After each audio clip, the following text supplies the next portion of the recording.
Good morning to all. Welcome to all my friends, students in NSC Physics class by Dr. Hamid sir. प्यारे बच्चों, elasticity के आज के इस तीसरे लेक्चर में आप मेन जो हाईलाइट होगा जो हुक्स लॉ होंगे, हुक्स लॉ। इससे पहले हम लोग थोड़ा जो बचा हुआ है स्ट्रेस के टाइप्स। एक्चुअल में लास्ट लेक्चर स्ट्रेस पे हुआ था, जिनका छूट गया आप देख सकते हैं, सारा वीडियो अपलोड है वहाँ पे। जो कल नहीं आए थे, परसों नहीं आए थे, मैंने आपके लिए अपलोड कर दिया है वीडियो, वहाँ से देख सकते हैं जिनका भी छूट गया।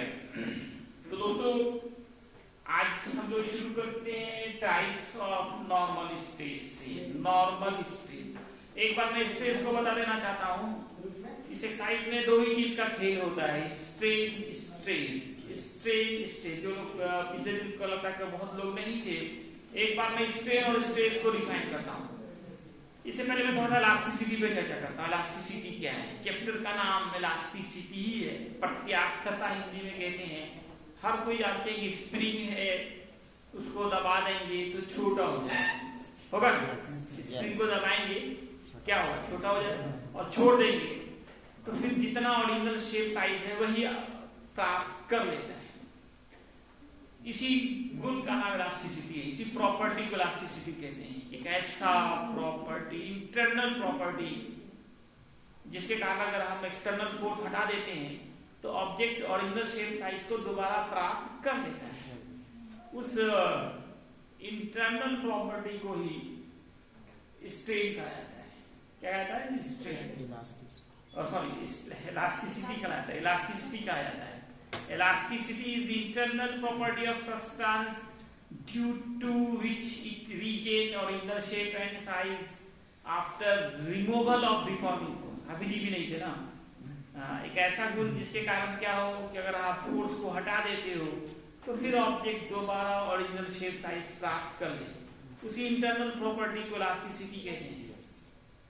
अब एक स्प्रिंग है, दबा दिया, आप ही लोग नहीं थे तो फिर से पिछला रिवीजन करने थोड़ा सा बाद में लिख लेंगे। एक स्प्रिंग है, आपने दबाया, क्या हो गया? छोटा हो गया, साइज उसका चेंज हुआ।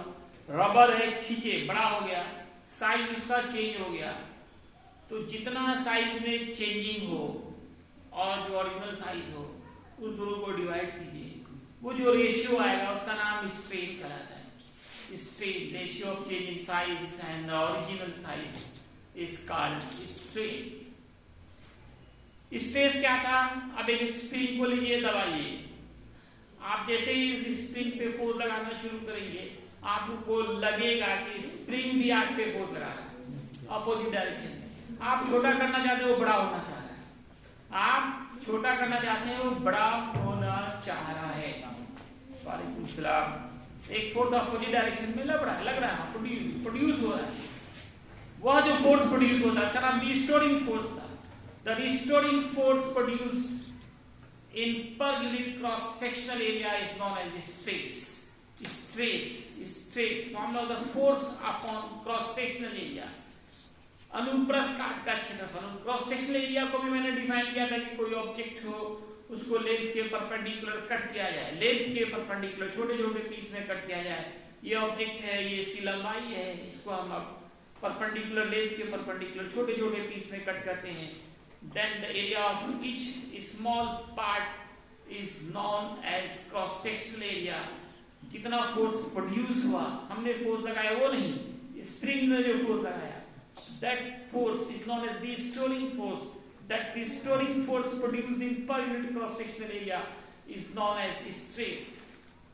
स्ट्रेस के दो टाइप्स मेनली होते हैं, एक नॉर्मल स्ट्रेस, दूसरा टेंजेंशियल स्ट्रेस। देखिए सारे स्ट्रेस के फॉर्मूले एक होंगे, यूनिट एक होगा, डायमेंशन एक होगा, सिर्फ अप्लाइड फोर्स का डायरेक्शन पे इसका टाइप है। अगर फोर्स बिल्कुल 90 डिग्री पे लग रहा है, ये ऑब्जेक्ट है, यहाँ से किसी वस्तु को लटकाते हैं, आपको पता है वेट वर्टिकली डाउनवर्ड लगता है, वर्टिकली डाउनवर्ड। तो ये वेट जो है इस सरफेस के साथ 90 डिग्री का एंगल बनाएगा, तो वो उसको हम लोग बोलते हैं स्ट्रेस को नॉर्मल स्ट्रेस। उस वक्त स्ट्रेस डेवलप होगा जब फोर्स सरफेस के परपेंडिकुलर डायरेक्शन में लग रहा हो, उस वक्त जो स्ट्रेस डेवलप होगा that is called normal stress. अब ये नॉर्मल स्ट्रेस दो तरह के हो सकते हैं, टेंसाइल और कंप्रेसिव। टेंसाइल स्ट्रेस और कंप्रेसिव स्ट्रेस। अगर आप खींच रहे हो उस वक्त जो स्ट्रेस प्रोड्यूस होगा उसका नाम होगा टेंसाइल स्ट्रेस। और अगर आप दबा रहे हो, कंप्रेस करना मतलब दबाना होता है। तुमको पूछे खड़ा करके क्या सब याद है तुमको, तुम समझ नहीं रही हो, किसको समझा रहे हैं? अगर किसी चीज को हम दबा रहे हैं उस वक्त जो स्ट्रेस डेवलप होगा that is called compressive stress. अब शियर स्ट्रेस और टेंजेंशियल स्ट्रेस को समझिए। शियर स्ट्रेस और टेंजेंशियल स्ट्रेस को, अगर किसी ऑब्जेक्ट पे फोर्स सरफेस को टच करता हुआ लगाते हैं, ये ऑब्जेक्ट है इस पे फोर्स ऐसे लगा रहे हैं टच करता हुआ, ये देखिए छूता हुआ लग रहा है, इस सरफेस पे कैसे लग रहा है? छूता हुआ लग रहा है। अगर फोर्स क्या लग रहा हो? स्पर्श करता हुआ लग रहा हो, टच करता हुआ। टेंजेंट मतलब होता है स्पर्श होता है, जो छूते हुए चले जाए। इस वक्त जो स्ट्रेस डेवलप होगा उसका नाम, दो नाम है, शियर स्ट्रेस या फिर टेंजेंशियल स्ट्रेस। फॉर्मूला दोस्तों एक ही होता है, force by cross sectional area. Unit भी जो स्ट्रेस का आपको बताया जाता है न्यूटन पर मीटर स्क्वायर या पास्कल, वही हो जाएगा। डायमेंशन भी ml इनवर्स t इनवर्स 2 होगा। अब आइए मेन एक्सरसाइज का जो मेन सबसे इंपॉर्टेंट लॉन्ग क्वेश्चन है वो हुक्स लॉ। हुक्स लॉ को लिखना और फिर उसको वेरीफाई करना। 11th का जो एग्जाम होगा फाइनल बोर्ड एग्जाम, उसमें ये क्वेश्चन प्राय पूछे जाते हैं। हुक्स लॉ उसको वेरीफाई करना, एक्सपेरिमेंट के द्वारा उसको वेरीफाई करना। तो हुक्स ने क्या किया, ये जो चैप्टर में दो हीरो है ना, स्ट्रेस स्ट्रेन, दोनों के बीच रिलेशन बताया। इनका कहना था कि स्ट्रेस और स्ट्रेन दोनों एक दूसरे के डिपेंड करता है, दोनों एक दूसरे के डायरेक्टली प्रोपोर्शनल होता है। एक बढ़ेगा तो दूसरा भी बढ़ेगा, एक घटेगा तो दूसरा भी घटेगा। ये कॉमन सेंस वाली बात है। स्प्रिंग लीजिए, अगर आप कम दबाते हो स्प्रिंग भी आप पे कम फोर्स लगाता है, ज्यादा दबाते हो तो वो भी आप पे ज्यादा फोर्स लगाता है। होता ही नहीं होता है? तो जितना ज्यादा वो उसका साइज चेंज होता है उतना ज्यादा स्ट्रेन हुआ, उतना ज्यादा स्ट्रेस भी डेवलप हो रहा है। तो दोनों एक दूसरे के क्या होते हैं? डायरेक्टली प्रोपोर्शनल होते हैं विद इन इलास्टिक लिमिट। यहाँ पे कंडीशन है विद इन इलास्टिक लिमिट। कोई भी चीज हो उसको बर्दाश्त करने की कैपेसिटी होती है। एक लिमिट से ज्यादा फोर्स लगा दोगे तो वस्तु टूट जाता है। आदमी कहेंगे 20 घंटा पढ़िए तो नहीं पढ़ सकते, 5-6 घंटे बाद वही उठ जाएगी, क्या 2 घंटे के बाद। देखिए एक लिमिट होता है चीज को बर्दाश्त करने का, है ना। एक रबड़ है, इसको बहुत ज्यादा खींचो फिर ओरिजिनल शेप नहीं कर पाता है। स्प्रिंग है, बहुत ज्यादा खींचो फिर ओरिजिनल शेप को दोबारा रिटेन नहीं कर पाता है, मतलब इलास्टिक गुण उसका खत्म हो गया। कुछ दिन के बाद आपको गाड़ी का सॉकेट बदलना पड़ता है, बाइक हो कार हो तो आपका सॉकेट, क्यों? उसका इलास्टिक लिमिट खत्म हो गया, इलास्टिक गुण उसका खत्म। तो ये जो लॉ है with in elastic limit, elastic limit के अंदर ही फोर्स लगाना, बहुत ज्यादा फोर्स लगाने के फिर ये रियल नियम फेल हो जाएगा। कंडीशन इसमें क्या है? With in elastic limit, elastic limit के अंदर। इलास्टिक लिमिट क्या है? वो मैक्सिमम फोर्स है जिसको वो बर्दाश्त कर सकता है, मतलब जिसको हटा लेने पे वो अपना ओरिजिनल शेप प्राप्त कर सकता है, उसी को इलास्टिक लिमिट कहा जाता है। मैं अलग से डिफिनीशन भी लिखाऊंगा इलास्टिक लिमिट क्या है। तो इलास्टिक लिमिट के अंदर स्ट्रेस और स्ट्रेन दोनों एक दूसरे के डायरेक्टली प्रोपोर्शनल होता है, समानुपाती होता है। एक बढ़ेगा तो दूसरा भी बढ़ेगा। यही है हुक्स लॉ। इसका नाम क्या है? Hooke's law. Stress is directly proportional to the strain constant। E लाते हैं, E का नाम है coefficient of elasticity। इसका एक्सपेरिमेंटल वेरिफिकेशन हम लोग करने जा रहे हैं। इसके लिए एपरेटस लेते हैं, 2 वायर लेते हैं 1-1 मीटर का, 1-1 मीटर लंबाई, क्योंकि कैलकुलेशन हमारा आसान होगा। 1 मीटर लेने से कैलकुलेशन आपका आसान हो जाएगा। 2 वायर लेना है सेम मटेरियल का, इक्वल लेंथ का। कितना लेंथ देना है? 1 मीटर। और सबसे पहले उसका डायमीटर पहले ही नाप लेते हैं। डायमीटर नापने के लिए स्क्रू गेज होता है, स्क्रू गेज एक डिवाइस है, वो भी आप ले सकते हैं। डायमीटर नापना है तो क्या लगाना है आपको? स्क्रू। इसी से दिखाया था, और एपरेटस यहाँ पे रखता है स्क्रू गेज। हम स्क्रू गेज से आपको एक बार एक्सपेरिमेंट करके हम दिखाएंगे आपको डायमीटर कैसे निकालना है। आपको याद दिला दीजिएगा, अगले क्लास में हम स्क्रू गेज मेरे पास है, आपको दिखाएंगे उसे डायमीटर कैसे मेजर कहता है। ये स्क्रू गेज पे 2-3 एक्सपेरिमेंट आपके सिलेबस में। स्क्रू गेज से डायमीटर निकालना, रेडियस निकालना, थिकनेस निकालना, इंटरनल एक्सटर्नल डायमीटर, ये सब निकालने के लिए होता है। वर्नियर कैलिपर और स्क्रू, यही 2 पे तो ज्यादा एक्सपेरिमेंट होता है, एक स्क्रू गेज पर, दूसरा वर्नियर कैलिपर या स्लाइड कैलिपर पे। हैं 1-1 मीटर लंबा, 2 हुक चाहिए, हुक क्या है, लटकाने वाला हुक। ये रॉबर्ट हुक जो साइंटिस्ट है उसको नहीं चाहिए, लटकाने वाला 2 हुक चाहिए। ये दोनों हुक है, देख सकते हैं 2 हुक है, 1-1 मीटर लंबा तार है। एक तार से हम लोग स्केल लगाते हैं, दूसरे से इंडिकेटर सूचक तीर होता है। आप देखे होंगे स्प्रिंग बैलेंस है, मुड़ा होगा ना आपका, उसमें देखिए तो काटा रहता है। देहात में क्या करता है, पटवा पे सुना था नहीं नहीं, उसमें क्या रहता है, इंडिकेटर रहता है। जब लोड डालते हैं नीचे चला जाता है, तब रीडिंग आ जाता है कितना केजी हुआ। यहाँ ये मीटर में, मिलीमीटर कहिए, हम मिली बहुत कम, क्योंकि हम लोग स्टील बैट लेते हैं, अच्छा बहुत कम रिफ्लेक्शन होगा।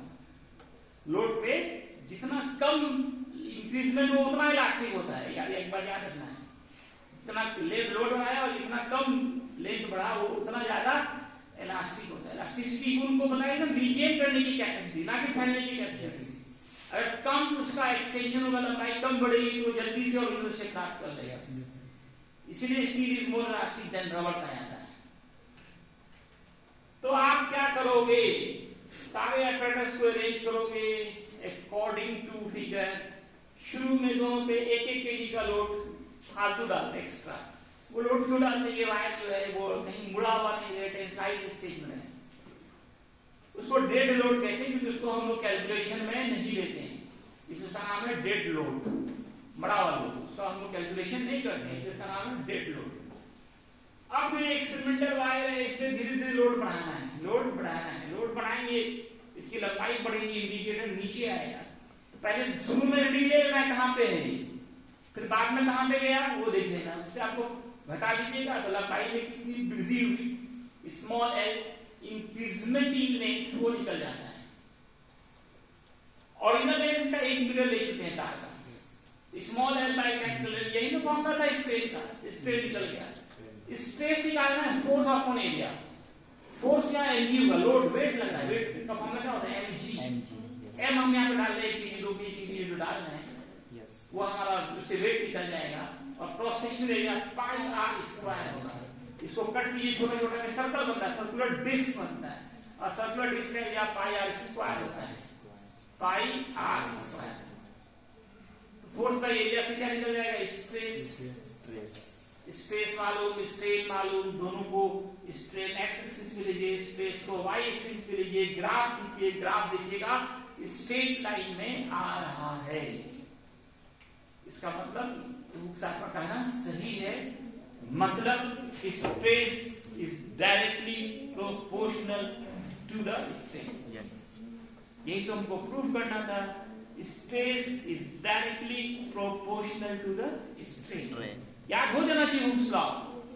एक चीज तो मेन है आज का पढ़ाई में, within elastic limit stress is directly proportional to the strain.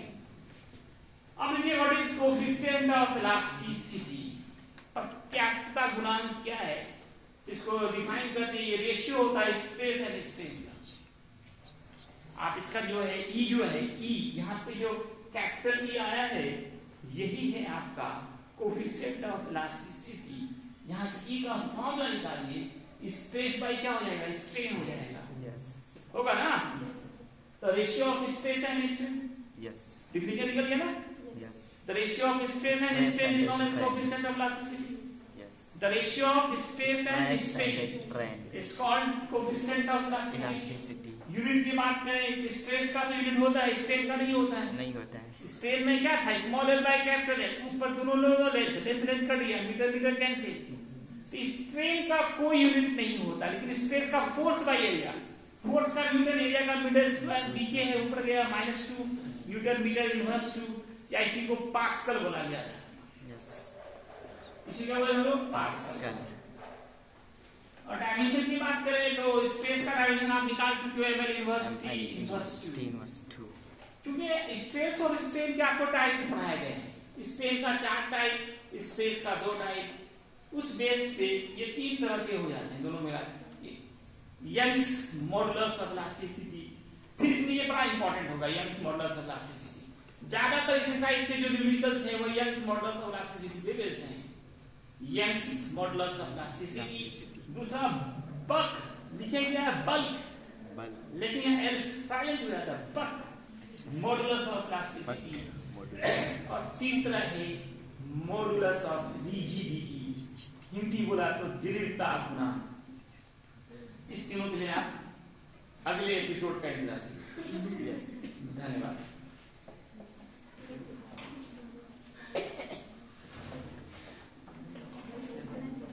जो लोग लेटते हैं जल्दी कपड़े उड़ दो।